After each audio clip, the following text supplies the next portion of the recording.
మిత్రులారా,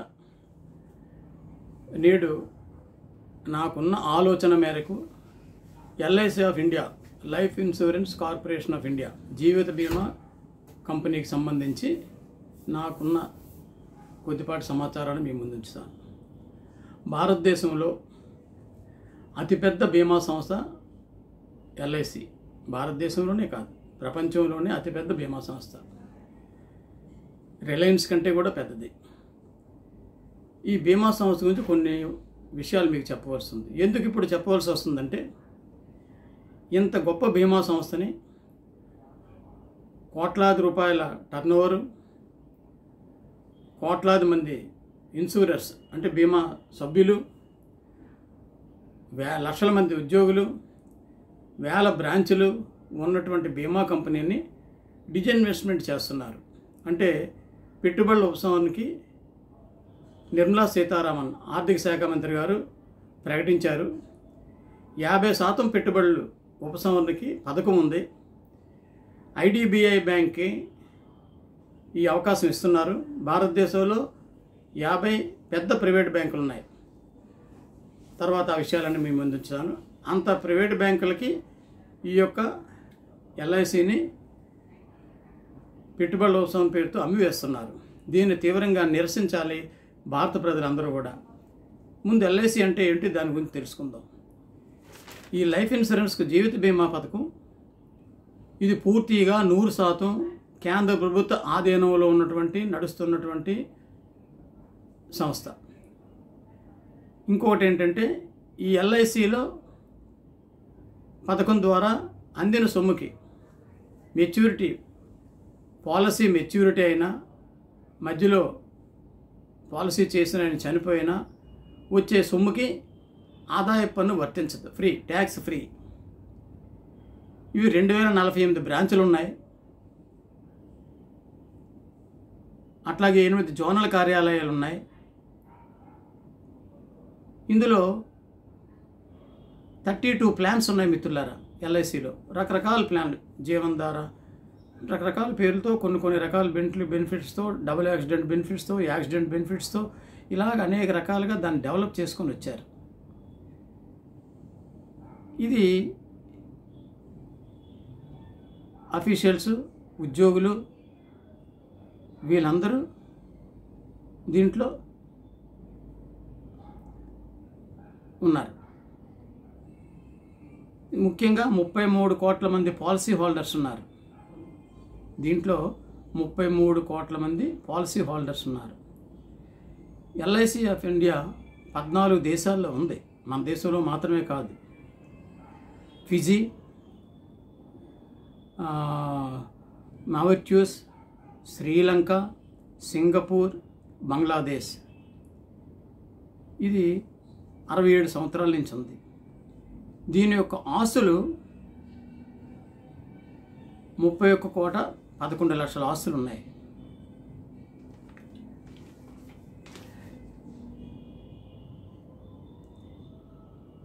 ఈ షేర్లు ఇందులో అమ్మేద్దామనేది గవర్నమెంట్ ప్రపోజల్ ఉంది. ఈ ప్రపోజల్ ద్వారా వాళ్ళ అమ్మకానికి దీన్ని పెడుతున్నారు. ఈ ప్రపోజల్తో ఇది ఎస్టాబ్లిష్డ్ యాక్ట్ ఆఫ్ పార్లమెంట్ 1/9/1956లో ఈ యొక్క సంస్థ ఏర్పడింది. 11,19,079 మంది ఎంప్లాయీస్ మార్చి 2019కి ఉన్నట్లు మనకు తెలుస్తుంది. 11,19,079 మంది ఉద్యోగులు, అధికారులు, ఉద్యోగులు అందరూ కలిపి మార్చి 2019కి మనకు తెలుస్తుంది. ఇది ఫార్మ్ చేసేటప్పుడు, ఎల్ఐసి ఆఫ్ ఇండియా ఏర్పడేటప్పుడు 245 ఇండియన్ ఫారెన్ ఇన్సూరెన్స్ కంపెనీలు, పిఎఫ్ సొసైటీలు ఇవన్నీ కలిపి ఈ యొక్క సంస్థ ఏర్పడింది. అప్పుడు క్యాపిటల్ కంట్రిబ్యూషన్ 5 కోట్లు మాత్రమే పెట్టుబడి పెట్టారు. ఇది ఏవే పనులు చేస్తుంది? హౌసింగ్ ఫైనాన్స్, అలాగే ఎల్ఐసి ఇంటర్నేషనల్ కార్డ్స్, అలాగే పెన్షన్ ఫండ్స్ ఇవి చేస్తున్నది. ప్రస్తుతం కోవిడ్ వలన 4,14,00,000 రూపాయలు చిన్న లాస్ కనిపిస్తుంది. అది పూర్తి వెరిఫై చేయవలసింది, లాస్ ఏమీ ఉండదు. ఎందుకంటే కోవిడ్లో ట్రాన్సాక్షన్స్ తగ్గాయి కనుక అది లాస్ ఏం కాదు. ఫైనాన్స్ మినిస్టర్ నిర్మలా సీతారామన్ గారు ఏప్రిల్ 2019లో డిజిన్వెస్ట్మెంట్ లిస్టులో, పెట్టుబడుల ఉపసంహరణ లిస్టులో ఇది ఉంది అని ఆమె ప్రకటించారు. ఇందాకే చెప్పాను, LIC is bigger than Reliance అని. 13,000 కోట్ల రూపాయల ప్రాఫిట్స్తో ఉంది. నెక్స్ట్ ఇన్వెస్ట్మెంట్ 28,000 కోట్లు. ఈ పాలసీ హోల్డర్స్కి సెక్యూరిటీ ఉంది. ఇందులో 20% మొట్టమొదటి పెట్టుబడుల ఉపసంహరణ ప్రారంభించి 50% వరకు చేస్తామని అంటున్నారు. డిజిన్వెస్ట్మెంట్ వాస్తవానికి రాజీవ్ గాంధీ టైంలోనే ఆయన 28/1944 జన్మించారు. 21/5/1991లో ఆయన హత్య గావించబడ్డాడు ఎల్టీటీఈ వాళ్ళతో. ఎందుకంటే ఆయన విధానాలు సరిగా లేక ఆ రోజుల్లో. ఈ పరిస్థితుల్లో ఇతను కొద్ది సంవత్సరాలు పరిపాలన చేసే సమయంలో 84-89 రూలింగ్ చేశారు ఈయన ప్రధానిగా మన దేశానికి. అప్పుడే మనకి లిబరలైజేషన్, ప్రైవేటైజేషన్, గ్లోబలైజేషన్ ఏర్పడింది. 84-89లోనే మొత్తం అన్నీ ప్రైవేటీకరణ చేయాలి. భారీ పరిశ్రమలు, అట్లే భారీ సంస్థలు, ఇవన్నీ కూడా ప్రైవేటీకరణ చేయాలనే ఆలోచన రాజీవ్ గాంధీ గారి టైంలోనే వచ్చింది. అది అప్పుడు పునాది పడింది దీనికి సంబంధించి. ఇతను 84-89 సంవత్సరంలో మధ్యకాలంలో ఉండే ప్రధానిగా ఉండేటప్పుడే దీనికి బీజాలు వచ్చాయి. కాకపోతే ఆయన హత్య గావించబడ్డాడు. ఆయన పాలసీ విధానాల్లో అత్యంత లోపభూయిష్టం ఉండడం, శ్రీలంక జాఫనా తమిళుల మీద ఆయన పీస్ కీపింగ్ ఫోర్స్ పేరుతో భారత సైన్యాన్ని పంపడం, ఆ సైన్యం తమిళుల ఓచకోత కోయడం, ఆ నేపథ్యంలో ఎల్టీటీఈని పూర్తిగా తుదిముట్టించడం జరిగింది. ఇది ప్రపంచ దేశాలన్నీ దీన్ని విమర్శించాయి. దాంట్లో బాగా ఆ ఎల్టీటీఈ వాళ్ళు ఈయన్ని హత్య చేశారు. ఈయన టైంలోనే దీనికి పునాది పడింది. ఇవి ఏవి హౌస్ లోన్స్ ఇవన్నీ ఈ యొక్క ఎల్ఐసి నిర్వహిస్తుంటుంది. అయితే ఇక్కడ ఇంకో విషయం ఏంటంటే, ఎల్ఐసిలో భారీ జీతాలు ఉద్యోగులకి, డెవలప్మెంట్ ఆఫీసర్లకి, ఏజెంట్లకి, అధికారులకి భారీ జీతాలు ఉంటాయి. మామూలు జీతాలు కూడా కాదు. అధికారులు, అసిస్టెంట్ అడ్మినిస్ట్రేటివ్ ఆఫీసర్ దగ్గర నుంచి పై అధికారులందరికీ కూడా లక్షలాది రూపాయల జీతాలు ఉంటాయి. అనేక రకాలైన ఫెసిలిటీస్ ఉంటాయి. అంతేకాకుండా వాళ్ళు ఖర్చు పెట్టేదానికి లెక్కలేనంతగా పెట్టొచ్చు. ఇది మామూలు బ్యాంకుల్లో, గవర్నమెంట్ బ్యాంకుల్లో ఉన్న జీతాల కంటే ఎక్కువ సంఖ్యలో వీళ్ళకి జీతాలు ఉంటాయి. ఇది మొదటి నుంచి కొనసాగుతుంది. ఈ షేర్లు ఇన్వెస్ట్మెంట్ అనేది ప్రారంభిస్తాము అని ప్రకటించింది. వాస్తవానికి 89-90లో నుంచే ఎల్ఐసిని ప్రైవేటీకరణ చేసే ప్రయత్నాలు జరుగుతున్నాయి. భారతదేశంలో చాలామంది అంటుంటారు మిత్రులారా, వామపక్ష పార్టీలు, కమ్యూనిస్ట్ పార్టీలు ఏం సాధించాయి, 100 ఏళ్ళ కమ్యూనిస్ట్ పార్టీ ఏం సాధించింది, ఈ మధ్యన ఏం సాధించాయి, పీలికలు అయిపోయింది, అదైపోయింది, ఇదైపోయింది, వాళ్ళు గ్రూపులు వచ్చేసాయి, వాళ్ళ అనైక్యత లోపల వాళ్ళు ఏమి చేయలేకపోయారని. కానీ ఎన్ని అనైక్యతలున్నా, ఎన్ని గ్రూపులున్నా లక్ష్యం ఒకటిగానే వాళ్ళు పయనిస్తున్నారు. ప్రైవేటీకరణకు వ్యతిరేకంగా అన్ని కమ్యూనిస్ట్ పార్టీలు, అన్ని యూనిట్లు, చీలికలు అనుకున్న మనం మాట్లాడుకునే అవన్నీ కూడా ప్రైవేటీకరణకు వ్యతిరేకంగా భారతదేశంలో చాలా కాలంగా పోరాడుతున్నారు. వాళ్ళ ఐక్యతగా పోరాడడం లేదనే తప్ప వాళ్ళ పోరాటం ప్రైవేటీకరణకు వ్యతిరేకంగా, సామ్యవాదం కోసం పోరాటాలు చేస్తూనే ఉన్నారు. వాళ్ళు ఏం సాధించారు అంటే 89-90లో ఎల్ఐసి ప్రైవేటీకరణ అడుగులేస్తే ఇవాళ 30 ఏళ్ళ తర్వాత డిజిన్వెస్ట్మెంట్కి ఆమె ఫైనాన్స్ మినిస్టర్ ప్రకటించారు. ఐడిబిఐ బ్యాంకుకి మేము వాటాలు దీంట్లోంచి పెట్టుబడుల ఉపసంహరణకి చర్య తీసుకుంటున్నామని, దానికి 25% మొదట, తర్వాత 51% అని. అంటే మరి 30 ఏళ్ల పాటు వీళ్ళ పోరాట ఫలితంగానే ఇది ప్రజల సంస్థగా ఉండిపోయింది. కేంద్ర ప్రభుత్వం 100% కేంద్ర ప్రభుత్వ ఆధ్వర్యంలో నడిచే సంస్థగా ఉండిపోయింది. మరి మీరు చాలామంది విమర్శించేటట్టు 30 ఏళ్ల క్రితమే ఇది పెట్టుబడి డిజిన్వెస్ట్మెంట్లు ప్రారంభం నాడే ఇది ఐడిబిఐకో లేకపోతే ఐసిఐసిఐకో చాలా బ్యాంకులు ప్రైవేట్ సెక్టార్లో వాటిలో వెళ్ళిపోయి ఉంటే ఇవాళ పాలసీ హోల్డర్స్ 30 ఏళ్లలో రక్షణ కోల్పోను, ఉద్యోగుల భద్రత పోను, ఇవాళ ఉన్న అధికారుల జీతభత్యాలు తగ్గిపోను, ఏ రకమైన సౌకర్యాలు పాలసీ హోల్డర్స్కి ఉండవు. అట్లాగే ఉద్యోగులకు ఉద్యోగ భద్రత పోయి వాళ్ళ జీతభత్యాలు ఏంటి, వాళ్ళ యొక్క ఎంప్లాయ్మెంట్ కూడా తగ్గిపోయే పరిస్థితులు ఉన్నాయి. ఎందుకంటే ప్రైవేట్ సెక్టార్ మనం చూస్తూనే ఉంటాం. ఇంతకాలంగా ఉద్యోగుల భద్రత, పాలసీ హోల్డర్స్ సెక్యూరిటీ భద్రత, అట్లాగే ప్రజల సంక్షేమం ఇవన్నీ జరిగాయి అంటే వామపక్షాల పోరాటం వల్ల అది ప్రైవేట్ సెక్టార్కి వెళ్లకుండా ఆపడం వల్ల 100% వీళ్ళ పోరాటం సక్సెస్ అయింది, ఆపారు. అందుకే ఈవేళ ఇవన్నీ చాలా పాలసీ హోల్డర్స్ భరోసాగా సెక్యూరిటీగా జీవితాలు గడుపుతున్నారు. ఇలాంటి పరిస్థితి